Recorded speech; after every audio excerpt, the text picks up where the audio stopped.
f such that r plus 2r satisfies f of xy is equals to e raised to xy minus x minus y e raised to x f of y plus e raised to y f of x. Find f dash 1 equals to e, find f x.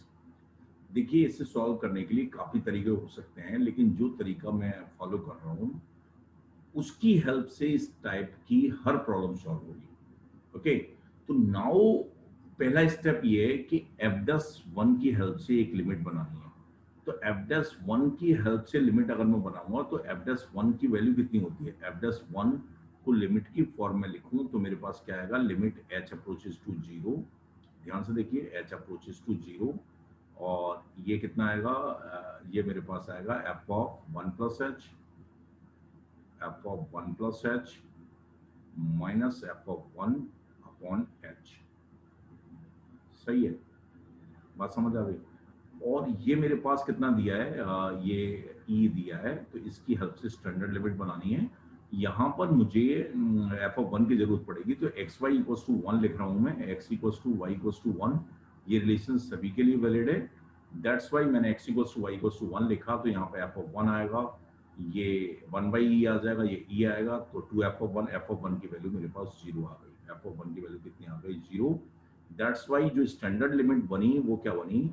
e is equals to limit h approaches to 0 और f of 1 plus h। अच्छे से सीखना, जो information दी है उसकी help से एक limit बनानी है। अगर मेरे पास उस लिमिट की वैल्यू दी है, जैसे अगर मेरे पास यहाँ f'1 e दिया है, तो मैंने ये एक लिमिट बना ली with the help of these two information, f of 1 calculate करके और जो बेसिक डेफिनेशन होती है उसकी हेल्प से ये लिमिट बना ली।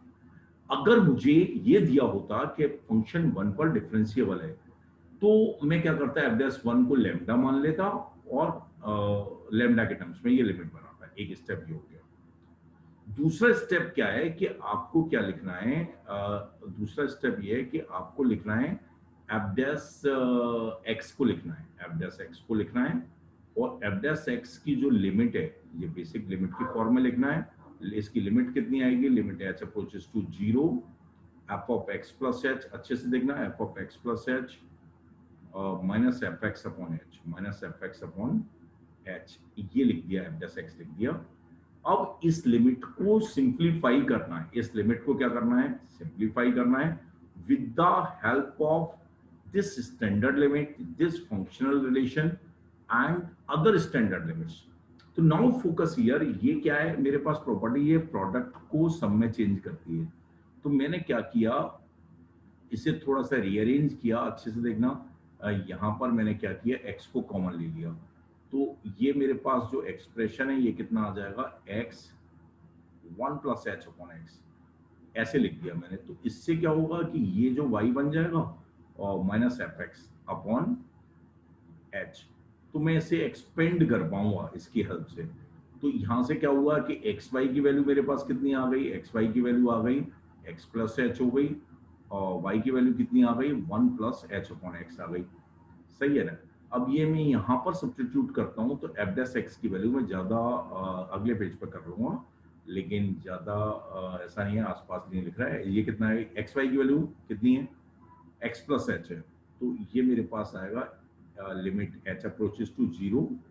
अच्छे से देखना, limit h approaches to 0, x y की वैल्यू कितनी है भाई? एक्स वाई की x प्लस एच है, e की power x plus h minus x minus 1 minus h upon x. सही है। अंदर क्या आएगा भाई? अंदर आएगा e की पावर x और f ऑफ y e की power 1 plus h upon x आ जाएगा, इसमें कोई दिक्कत नहीं है। और ये क्या आएगा? e की power 1 plus h upon x into F of x. ये तो पहला टर्म आया, माइनस एफ ऑफ एक्स आएगा भाई, minus F of x upon H. सही है। ये मेरे पास f ऑफ x आ गया, f'(x) आ गया, जहां पर मैंने इस फंक्शनल रिलेशन को यूज किया। फंक्शनल रिलेशन की प्रॉपर्टी क्या थी? ये प्रोडक्ट ऑफ वेरिएबल को एक्सपेंड करने में यूजफुल था, और लेकिन मेरे पास सम था तो टेक मैंने क्या लगाया? वहां से x कॉमन ले लिया, उसे प्रोडक्ट में चेंज कर दिया, इसे y बना दिया है और ये x हो गया, फिर ऐसे लिख दिया। ठीक है ना? अब देखिए अच्छे से, अगले पेज पे करेंगे अपन, कोई दिक्कत नहीं है। नाउ फोकस हियर, मैंने यहाँ पर क्या ये एक्स आ रहा है, ये एफ ऑफ एक्स है, तो जब मैं ये तो गायब ही हो गए भाई, ये गायब ही हो गया, एक्स एक्स है और वन प्लस एच अपॉन, तो ई की पावर ये एच बचेगा, ई की पावर एच एफ एक्स बचेगा। तो इन दोनों में से मैंने एफ एक्स को कॉमन लिया।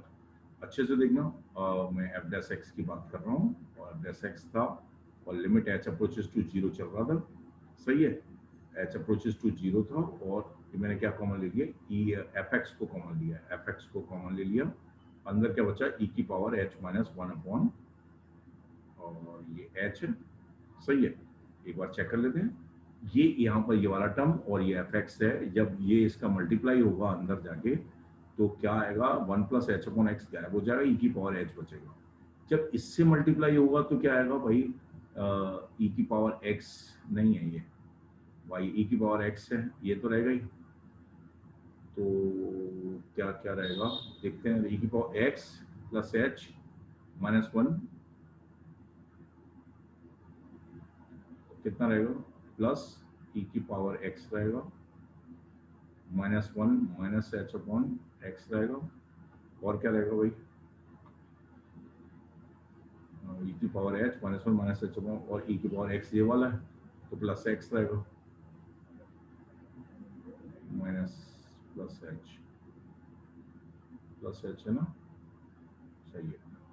और अंदर क्या आएगा, F of one plus h upon x, ये आ गया मेरे पास। अब फोकस करिए कि ये लिमिट भी सॉल्व करना जानते हैं हम, ई की power H minus one upon H कितना होता है, ई की power H minus one upon H होता है मेरे पास वन होता है, तो एफ डैश एक्स की लिमिट आ गई मेरे पास, ये कितना आया भाई, ये आया एफ एक्स आया, सही है। और ये कितना आया, ये तो जीरो में चले गए, ई की पावर एक्स माइनस वन और F of one plus h upon x, और जैसे जब डिवाइड करूंगा तो एक्स से डिवाइड और मल्टीप्लाई कर लूंगा तो ये मेरे पास आ जाएगा one plus h upon H upon x into x, तो ये वन बाई एक्स आ जाएगा, ये एच अप्रोचेस टू जीरो पे स्टैंडर्ड लिमिट की हेल्प से, ठीक है ना। तो ये मेरे पास कितना है, एक्स माइनस वन वो ई था, तो ये मेरे पास आ जाएगा ई की पावर एक्स अपॉन एक्स, ये लिमिट बन जाएगी, ठीक है। यहाँ तक सफिशियंट है, किसी को पंगा हो तो देखिए साइन एक्स अपॉन एक्स कितना होता है एक्स अप्रोचेस टू जीरो पे, क्या होता है, वन होता है, sine two x upon x, two x कितना होता है, वन होता है, sine three x upon three x कितना होता है x approach to zero, one होता है। तो f of one plus h upon x ये वन ई आएगा और वन बाई एक्स से मल्टीप्लाई होगा, ई की पावर एक्स माइनस वन और एक्स का ई का मल्टीप्लाई से ई की पावर एक्स आ गया, ठीक है ना।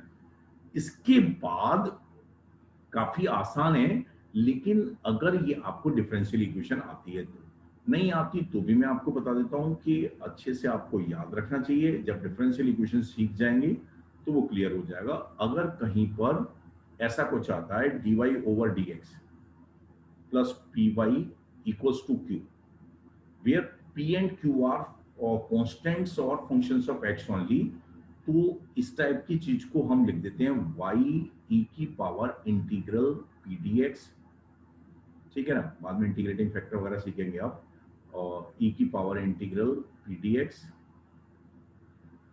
इंटू क्यू होल का इंटीग्रल, ऐसे लिख देते हैं। तो यहाँ पर देखिए ये मेरे पास क्या है, dy ओवर dx है, dy ओवर dx है, सही है, माइनस वाई है, माइनस वाई है तो p की वैल्यू माइनस वन आ गई, और ये क्या है, e की पावर x अपॉन x है, तो क्या आएगा, ये किस में चेंज हो जाएगा, y e की power integral p dx minus one dx, सही है, इक्वल्स टू इंटीग्रल e की power minus one dx into Q कितना है, क्यू है भाई e की power x upon x dx। तो फाइनली आंसर मैं यहाँ लिख रहा हूँ, अगले पेज पे नहीं जाना चाहता, सब करा धरा बेकार हो जाएगा। ये देखिए y e की पावर माइनस एक्स आया, y e की पावर माइनस एक्स आया, और ये कितना आएगा, e की पावर माइनस एक्स और e की पावर x मिलके क्या बन जाएगा, e की पावर जीरो वन, तो इंटीग्रल वन बाई एक्स आएगा, dx आएगा, जो कि क्या आएगा, ln mod x आएगा। बात समझ आ गई। तो फंक्शन है जो मेरे पास वो कितना आ चुका है, फंक्शन आ चुका है, फंक्शन आ चुका है e की पावर x, ये मल्टीप्लाई होगा ln mod x plus c, और x इक्वल्स टू वन पे क्या था, जीरो था, तो ये फाइनल फंक्शन होगा e की power x ln x, x पर r प्लस के लिए था, तो e की power x ln mod x या e की power x ln mod x, depending on क्या मुझे जरूरत है उसके अकॉर्डिंगली हम कर लेंगे। तो देखिए काफी अच्छी प्रॉब्लम है, डिफरेंशियल इक्वेशन का एक रिजल्ट याद हो रहा है आपको, ये तैयार करना चाहिए, इस पर दिमाग लगाना चाहिए। यहाँ पर ध्यान रखना P और Q constants, P and Q are constants और फंक्शंस ऑफ x ओनली। तो ऐसे लिखा है, इसको ऐसे लिख सकते हैं, ठीक है ना। दूसरी इंपॉर्टेंट बात कि फंक्शन का यूज है, फंक्शनल रिलेशन का यूज है, लिमिट का यूज है, स्टेप्स क्या हैं। सबसे पहले जो f'1 की हेल्प से एक लिमिट की फॉर्मूला लिखना है और एक स्टैंडर्ड लिमिट बनानी है, पहला स्टेप ये है। अगर ये नहीं दिया है, डिफरेंशिएबल दिया है, तो लैम्डा अज्यूम करके उसके लिए करना है। उसके बाद f' की करेक्ट डेफिनेशन लिखनी है और उस लिमिट को सिंप्लीफाई करना है with the help of given functional relation. यहाँ पर प्रोडक्ट था जो आगे मुझे यूज करना था, तो x को ये कॉमन लेके प्रोडक्ट में चेंज कर दिया, फिर एक्सपेंड किया with the help of given functional relation, standard limit and other standard limits. जैसे यहाँ पर अदर स्टैंडर्ड लिमिट्स में ये वाली लिमिट यूज हुई थी, बात समझ आई ना। तो ये प्रॉब्लम बहुत ही जबरदस्त प्रॉब्लम है और ये आपको क्या है दोबारा करनी चाहिए, दोबारा करनी चाहिए, और सीखने के लिए यहाँ पर काफी कुछ है।